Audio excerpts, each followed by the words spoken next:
a perfectionist, you know, and that's what we're supposed to strive to be, perfectionists. Excuse me, I've got the hiccups. I'm my worst critic. Right? You got to look yourself in the mirror. You're your worst enemy. You're your worst enemy. You could look at Esau. Esau is an enemy. He's the devil. But really, you got to look at yourself, because the battle is really within you and yourself. You're your worst enemy a lot of the time. Who's really stopping you a lot? It's you. That's why the scriptures say, give full diligence. Push yourself. Okay? Do the things that are hard to do. When you do the things that are hard to do and may seem difficult, when it gets to that point, it no longer becomes hard. Why? Because you're used to doing it. But the reason my brothers can't do the work, because what? They don't push themselves. So when it gets to that time, they're all sighing on camera. I want to give all praises. That ain't the mentality to be. The Lord's going to get rid of men like that. Because what does that show? You're not really serious about this truth. You're supposed to do this willingly. You're supposed to have a love. You're supposed to have a passion. As soon as you wake up, you're excited about doing this truth. What lesson am I going to do? How am I going to bring this out? That's the mentality you're supposed to have concerning pleasing Yahweh Shai. You think Yahweh Shai is not looking on how you treat this truth? He's looking at every little detail of how you treat this truth. Every last effort. It might get to 7, 8 o'clock at night. And you might be like, you know what? Or 6 o'clock. Oh, you know what? I've done this video. You know what? Let's try and do another one. You know, let's do an... Actually, Slakia, let's throw that out of the window. That word vocabulary. Try that out the window. I'm trying to get that out of my vocabulary. Let's do another lesson. The Lord sees that last effort you put in. You may not want to. Now do it. Do that lesson. The Lord, that's the things Yahweh Shai is looking at. It's the little things Yahweh Shai is looking at. That little effort you made. Fasting. You know, he's looking at all these things, because when you're fasting, what are you doing? You're denying your flesh. So lucky, I don't want to veer off topic. Okay, for if any man think himself to be something, and when he is nothing, the scriptures are telling you, he deceiveth himself. Because there's always something to learn. You never get to that point where I've learned everything. You never get to that point. Okay, the scriptures say in Ecclesiastes, there's certain things that are in the book. What's it? Ecclesiastes 3:28. Okay, there's certain things. Search not things that are above your strength. So there's still things in these scriptures that the scriptures, we have 100% truth, but there's still things in these scriptures that haven't really been fully revealed, which Yahweh is going to reveal in the kingdom. That's why he said, search not things that are above thy strength. You may have a certain brother that knows a particular thing and you don't know it. Okay, so there's always, wisdom is infinity. Wisdom don't stop. Wisdom don't stop with 10 years, 30 years. And who's the example of that? The apostles of Great Millstone. They're still learning stuff 30 plus years in this truth. And they're still learning. Why? Because wisdom does not, like milk, it does not have an expiry date. Wisdom's abounding. Wisdom don't stop. That's why the scriptures, what are they known as? Rivers of living water. Wisdom don't just stop. And that's why I don't understand. Well, I do understand. Well, men have that mentality. 10 years, I don't have to do anything anymore. I can just put my feet up. 15 years, I don't have to do anything anymore. 8 years, I don't have to do anything anymore. I could just let the younger brothers do it. That's the wrong mentality to have. The moment you have that mentality, you're out of the truth. The Lord gets you out of there. Because what are you really saying in your psyche? I've got it. When you haven't got it. The scriptures say, he that endureth to the end shall be saved. Work out your own salvation with fear and trembling. Let's go to Galatians 6, because I didn't finish off on 4. But let every man, see it says every man. So when it says every man, that's talking about on an individualistic basis. Even though you got the brotherhood, you got to work out your own salvation. But let every man prove his own work. You got to prove your own work. You can't be a busybody on another man's page proving his work. Oh, what's he doing? You know, coveting. You got to prove your own work. You got to prove what you're doing. You can't be focused on what another man's doing all the time. Because then, guess what? You're not going to be... It's like someone in McDonald's flipping burgers. Oh, he's flipping burgers better than me. Okay, you're supposed to be flipping burgers. And while this guy's flipping burgers, sending the burgers out, okay, making that money, here you are looking at the other man where your burgers are being burnt up. your works being burnt up. Because you're looking at this next man. You need to focus on yourself. When you focus on yourself, that's when you can grow. That's when you can grow. That's when you know yourself. A lot of men still don't know their purpose. It's like in Deuteronomy, what's it, 9 or 8?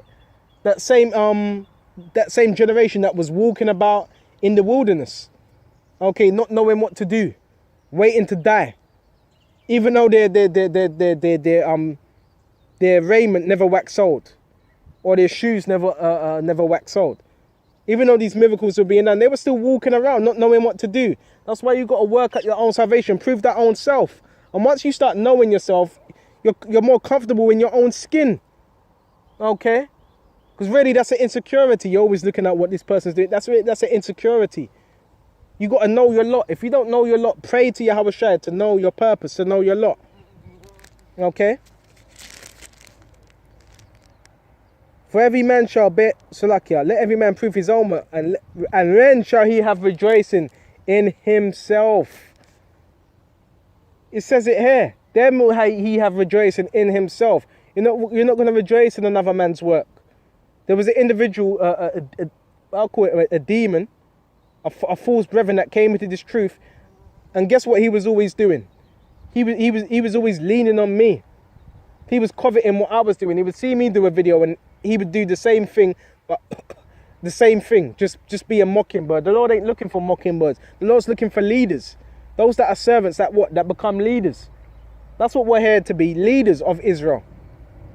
Okay? Then she have rejoicing in himself.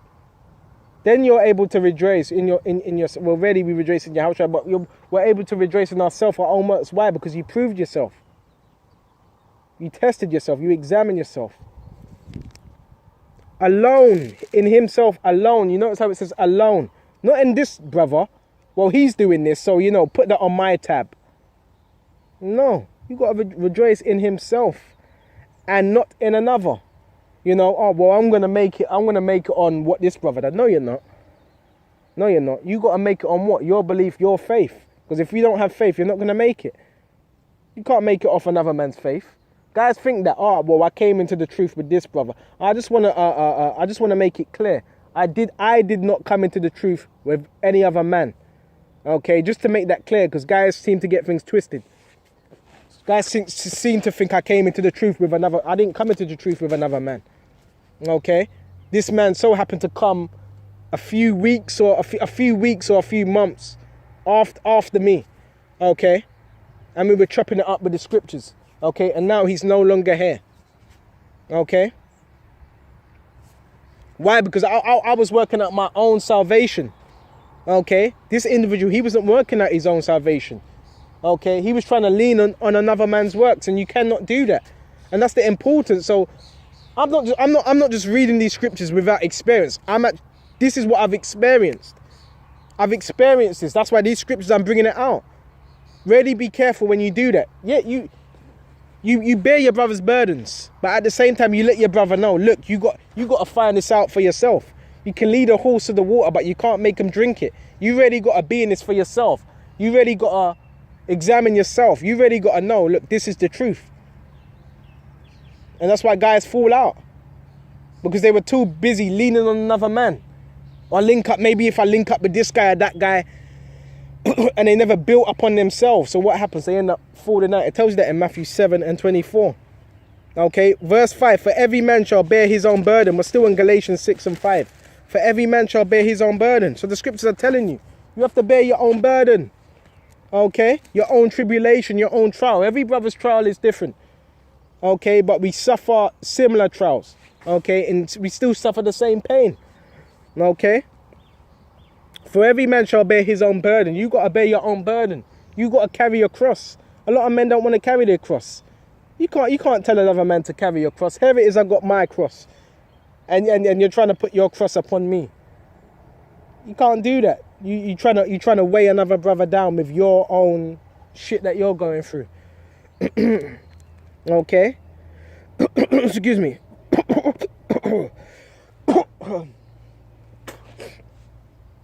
For every man shall bear his own burden. Let him that is taught in the word communicate unto him. Okay? That teacheth in all good things. But what do? We communicate on what we were taught. We would communicate with each other. Ring a brother up. You know? Chop it up in the scriptures. You know? Verse 7, be not deceived, for the Most High is not mocked. Do you really think you can deceive, pull the wool over Yahweh Yahushua's eyes? The Most High is not mocked, for whatsoever a man soweth, that shall he so also reap. So what? If you're sowing into the spirit, you're going to reap of the spirit. If you're sowing into the flesh, you're going to reap of the flesh. Because if you're in the spirit most of the time, you're not going to have time to what? Fulfill the deeds of the flesh. And that's why we push to the best of our ability. Okay? Not to say all the time you're going to be in the spirit, but what? It's a battle. It's a challenge. Okay? Verse 8, for he that soweth to his flesh shall reap of corruption. And what is corruption? Death. That's why we die. But he that soweth to the spirit shall reap of the spirit. Shall of the spirit reap everlasting life. And that's what we're trying to reap, everlasting life. Okay, what brings immortality? Righteousness. And how does righteousness come about? By being in the spirit. Okay, because we can't keep all the laws, and I'm not one to boast on the laws. Why? Because I know I can't keep all the laws. And I know there's laws I'm breaking that I may not even haven't acknowledged throughout the day. That I may be breaking, that I wouldn't even acknowledge. Because there's Esau has set up this system where everything you do without even knowing, it could be going off. You're wearing different fabrics. You do know I've got different fabrics. Okay, what's this? Polyester. Okay, jeans, cotton. So you're going off right there. That's why I don't hold anybody. I'm not gonna hold a man to the complete law. Why? Because how are you being saved by? How are you being saved? How are you gonna be saved when Yahushua comes for you? How are you gonna be saved? Through your faith in Him. That's how you're gonna be saved. Through your faith in Yahushua. That's how you're being saved. Not through your own works, man. That's why we don't boast of works. Okay, you're being saved through your faith in Yahushua. That's what's going to deliver you. But we still keep the law. The scriptures say, do we make void the law? No, we establish the law. Because the law is good, it's not grievous. And the law does bring forth righteousness. Okay? Because where the law is, okay, what? Sin is driven away. Okay? But where the law is, there's also sin. Okay? Because you wouldn't know what sin is unless you had the law. Okay, and without the law, you guess what? You wouldn't know what sin is. Okay, and what sin? It's transgression of the law. Okay, and what does that transgression of the law bring? What? The curses, so forth, and death. That's why we're in this condition. So the law is important. At the same time, don't let anybody tell you the law ain't important. It's important, but where is our righteousness going to come from? Yahushua. Because there was individuals keeping the law. There was individuals some individuals keeping all the laws, but they didn't believe in Yahushua. So where did they stand in the whole scheme of this? Because you can keep the laws, but if you don't believe in Yahushua, then that means that's all vain. Okay? Because Yahushua he's the fulfillment of the whole law. Okay? Yahushua is actually the fulfillment of the whole law. Didn't he say he's the volume of the book? Okay? Yahushua, he's the Passover. Ain't the Passover, ain't that a law to keep the Passover? Who's the Passover? Who's the Lamb? Yahushua.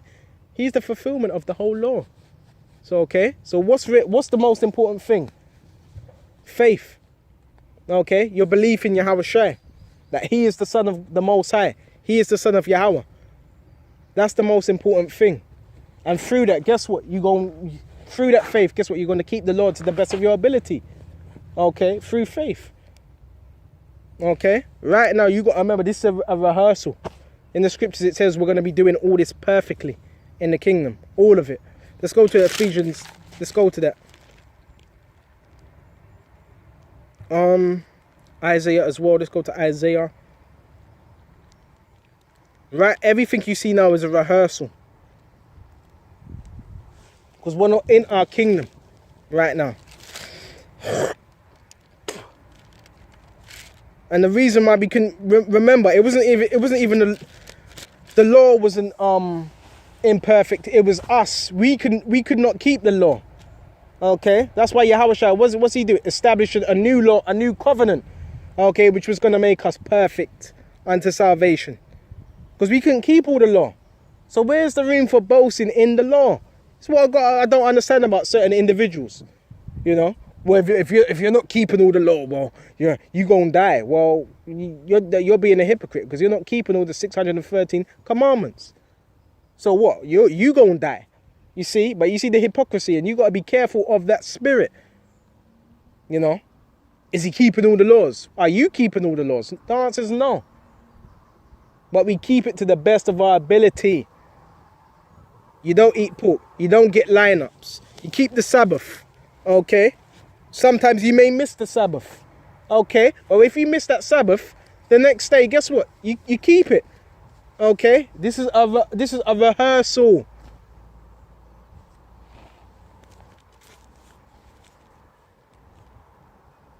So let's go into Isaiah 2. Let's go into Isaiah 2. And this is going to be an example of us keeping the laws. Isaiah 2 and 2. And it shall come to pass in the last days. Okay? Which we are in the last days. These are the last days of the last days. That the mountain of the Lord's house. What's the mountain? The governing body. Which is going to be what? Israel. Beginning with Yahweh Shai. Okay? Beginning with Yahweh Shai, King David, and the apostles on down. Okay? Excuse me. The mountain of the Lord's house shall be established, set up. Okay? Founded. In the top of the mountains. What's the top of the mountains? These other governments. Okay? Which are the other nations. And shall be exalted above the hills. Okay? These other governments, these other nations. And all nations shall flow unto it. So all nations are going to flow unto us. All nations, guess what? They're going to be tributaries unto us. Okay? And many people shall say, go and say, and come ye. Let us go up to the mountain, the government of Israel, of the Lord Yahweh, to the house of power of Jacob. And he will teach of us of his ways. Why? Because the law is going to be what? Written in our inward parts. Perfection. And we will walk in his paths. Okay? What's the paths of the Lord? Righteousness. The paths of righteousness. Okay? For out of Zion, okay, Jerusalem. What does Zion mean? Monument. And that's what we are, monument unto the Heavenly Father. Shall go forth the law. Okay? Which the law, what? It's going to be perfect. Okay? And the word of the Lord Yahweh from Jerusalem. That's where the Lord's going to come forth out of. And he shall judge among the nations and rebuke many people and shall beat their swords into plowshares and their spears into pruning hooks. Okay, what are these? Farming instruments, okay, for toiling, for digging. Okay, and these instruments are going to be used, what? To build up our kingdom. Because they're going to have, these other nations, they're going to have to be put to use. Okay? And their spears into pruning hooks. Nation shall not lift up sword against nation. Why? Because there ain't going to be no more war anymore. Okay, there's going to be peace. Okay, for the children of Israel. Okay, and they shall learn, neither shall they learn war anymore. There's not going to be need for no more war. And this cuts them gutter rats up in the land of Israel right now. Because the scriptures say when the children of Israel return to their land, there's going to be no more war. So this prophecy cuts them. Okay, because ain't there war? There's always war in that land of Israel. Okay, with the so-called Palestinians and so forth. Okay. O house of Jacob, come ye and let us walk in the light of the Lord. What's part of walking in the light of the Lord? The laws. Okay, the right paths. Okay. And this is what we're going to be doing. Why? Because the laws are going to be writ in our inward parts. Okay. That stony heart's going to be moved away. Let's go to Ezekiel. Okay. That's what a lot of individuals don't understand. Okay, if you're trying to frame yourself by keeping all the laws, you've already failed. Okay, and you've already failed by doing that. Okay, that's why I don't boast of the law. You won't see me boasting of the law. Because if you were to boast of the law, that means by all means, for certain things you've done, you would have to be stoned. You know, many of the scriptures. Have you read the law? On particular things that you would do that would cause you to be stoned. You see what I mean?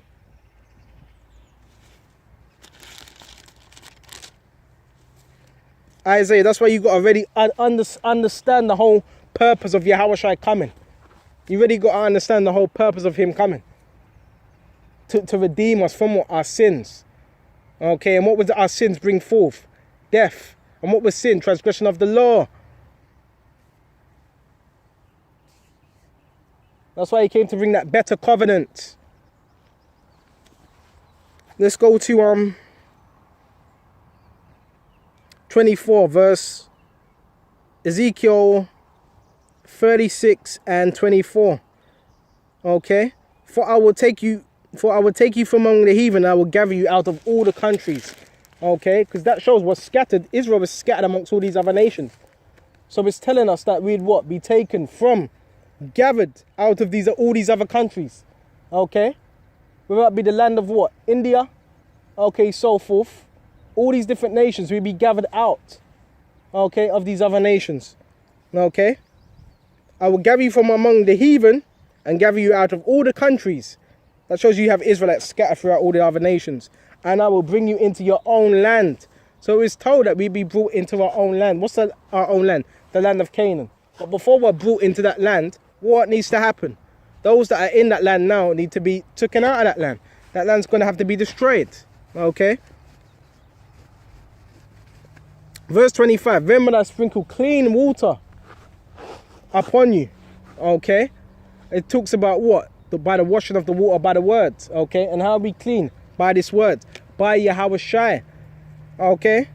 From all your filthiness and from all your idols will I cleanse you. Because how are we raised up? We were raised up as Gentiles. I'm sure when you were born, you didn't just realize you were Israelite straight away. You were in what? The fashion of what? The heathens. Okay? Idolism. Whether you were Christian, whether you were a Muslim, whether you were in wherever you were. Okay? And I will cleanse you. Verse 26. And a new heart also will I give you. So Yahushua is going to give you a new heart, a new mind. Okay? Will I give you, and a new spirit. So it's telling you, Yahushua is going to give you a new spirit. Okay? Will I put within you, and I will take away the stony heart out of your flesh. What's that stony heart? Not being able to do the righteous acts that you want to. Okay? And I will give you a heart of flesh. Okay? Which is what? The heart of obedience. Okay? To fulfill Yahushua's will. Okay? In full. And I will put my spirit within you and cause you to walk in my statutes. As it said in Isaiah 2. We're going to be walking in the Lord's statutes. There's not going to be no, I couldn't do this. I could not. No, everything's going to be perfect. Okay? And I will put my spirit within you and cause you to walk in my statutes. Okay? It says he will cause us to walk in his statutes. And you shall keep my judgments and do them. Okay, so right now it's a rehearsal. It's a practice of what's to come in the kingdom. Okay, and you shall dwell in the land that I gave to your fathers. What? Abraham, Isaac, and Jacob, which was a promise, which was an inheritance, which was an oath, which he swore what to give to our fathers. Okay, and you shall be my people, and I will be your power. Okay, so this was the promise. This was the actual promise that was promised to the children of Israel. Okay, which was promised to Abraham, Isaac, and Jacob. Okay, but right now, what are we doing? It's a practice. It's a rehearsal to the best of our ability. So with this lesson, I could go on. See, that's how the Spirit is. The Spirit is like rivers of living, of flowing water. Okay, but right now, I'm gonna shut off here. And Lord, winning this lesson was edifying. And to you, Akim and Akwaf out there, keep believing, keep pushing, and shalom to the hopeful elect across the globe. Shalom.